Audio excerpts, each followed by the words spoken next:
মানুষের মাথা দিয়ে জাদু করা। দেখেন, একটা মানুষ যখন কবরস্থানে যায় বা কবরস্থানে অনেক সময় দেখা যায় যে শনিবার বা মঙ্গলবারে যখন একটা কবরস্থানে লাশ রাখা হয়, এই লাশটাকে কেন মানুষ পাহারা দেয়, কেন এই লাশটার মাথা দিয়ে মানুষ কি করে, এই লাশটা কারা কাটে? আসসালামু আলাইকুম সম্মানিত ভাই, আশা করি সকলে ভালো আছেন। আমি মোহাম্মদ রওশন আলী। তো আজকের বিষয়বস্তু হচ্ছে যে যদি কোনো মানুষের মাথা দিয়ে জাদু করা হয়, কাউকে বা কোনো রকম কোনো পশুর মাথা দিয়ে জাদু করা হয়, তো নির্মূল করবেন কিভাবে, কোন আয়াত দিয়ে এটা নির্মূল করতে হবে, আজকে আমি এই বিষয় নিয়ে পুরো ভিডিওতে আলোচনা করব, আমল সহকারে শিখিয়ে দেব এটা কিভাবে আপনি এটার চিকিৎসা নেবেন। তো ভাই, মূল আলোচনায় যাওয়ার আগে একটি কথা না বললে নয়, যদি আপনি আমার চ্যানেলে নতুন সদস্য হয়ে থাকেন তাহলে অবশ্যই আমার চ্যানেলটাকে সাবস্ক্রাইব করে নোটিফিকেশন অল করে দিবেন, কারণ আমি প্রতিনিয়ত জিন ও জাদুর চিকিৎসা সম্পর্কে একটি করে ভিডিও আপলোড দিয়ে থাকি। তো ভাই চলুন আর বেশি কথা না বলে মূল আলোচনায় যাওয়া যাক। তো ভাই দেখেন যে একটা মানুষকে যখন জাদু করা হয়, জাদু কিন্তু আসলে বিভিন্ন ভাবে করা হয়। কারো আছে মাথার চুল দিয়ে জাদু করা হয়, পায়ের ধুলো দিয়ে জাদু করা হয়, নখ দিয়ে জাদু করা হয়, পায়খানা দিয়ে জাদু করা হয়, পেশাব দিয়ে জাদু করা হয়, শ্মশানের ছাই দিয়ে জাদু করা হয়। তো জাদু কিন্তু আসলে বিভিন্ন ভাবে মানুষকে করা যায়। তারপরে আবার কেউ আছে মাছ দিয়ে জাদু করে, কেউ আছে বিভিন্ন পশু দিয়ে জাদু করে, কবুতর দিয়ে জাদু করে, মুরগি দিয়ে জাদু করে, ছাগল দিয়ে জাদু করা হয়।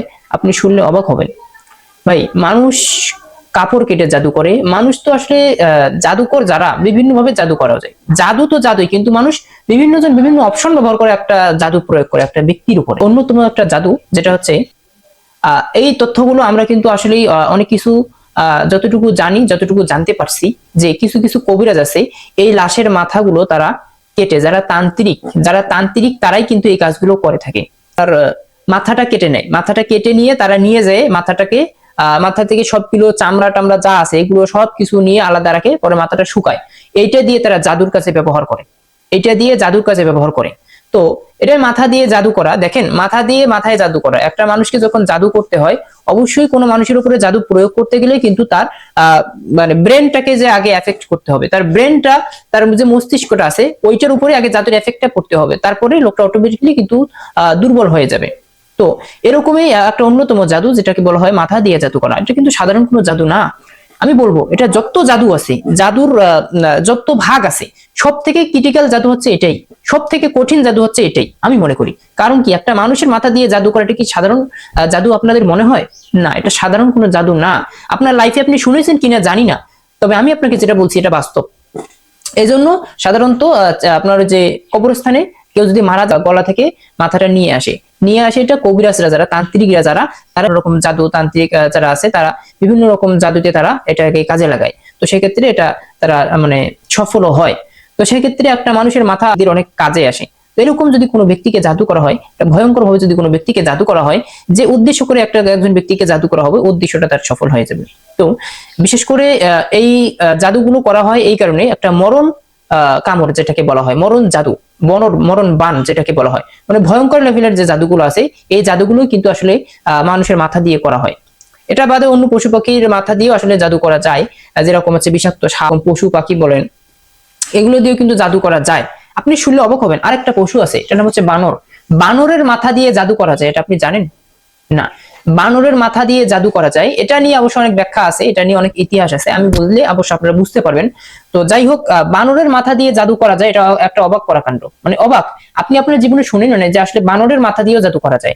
হ্যাঁ, বানরের মাথা দিয়েও জাদু করা যায়, তবে এই জাদুটা সহজে কেউ করতে পারে না। অনেক তান্ত্রিকরা আছে বানরের মাথা দিয়ে জাদু করে। তো যাই হোক, এই বিষয়টা নিয়ে আমি অন্য একটা ভিডিওতে আলোচনা করবো যে আসলে বানরের মাথা দিয়ে কিভাবে জাদু করে মানুষেরা, বা এটার কাজ কি।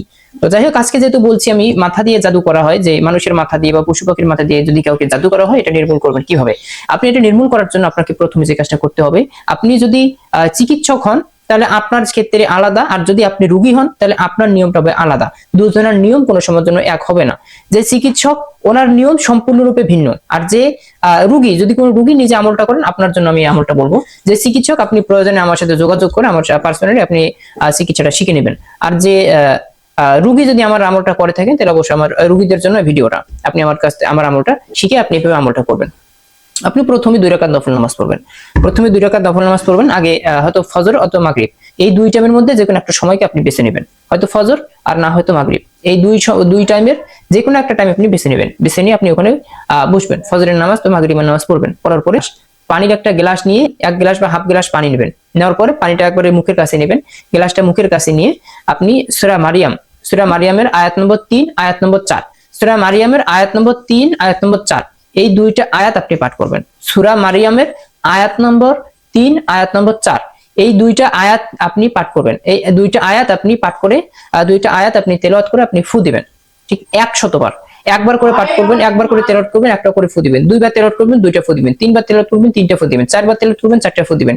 100 বার তেলাওয়াত করে 100টা ফু দিবেন, পানিটা সম্পূর্ণরূপে রেডি হয়ে যাবে।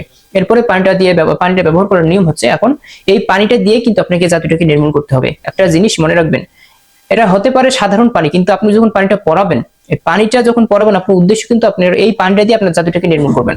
পাশাপাশি আমার কিন্তু তেল পড়া নিয়ে আসলে অনেক ভিডিও বানানো আছে, পড়াইতে হয় কিভাবে।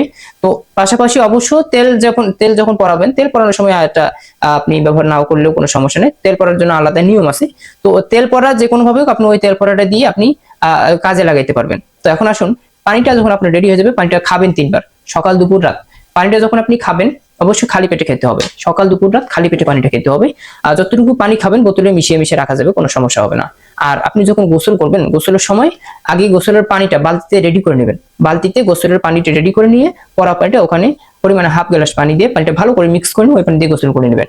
তো ভাই, যত বড় শক্তিশালী জাদু হোক না কেন, আপনি যদি এই আমলটা 21 দিন করতে পারেন, আপনার ওই জাদু অবশ্যই নির্মূল হবে, অবশ্যই নির্মূল হবে, এর ভিতরে কোনো সন্দেহ নেই।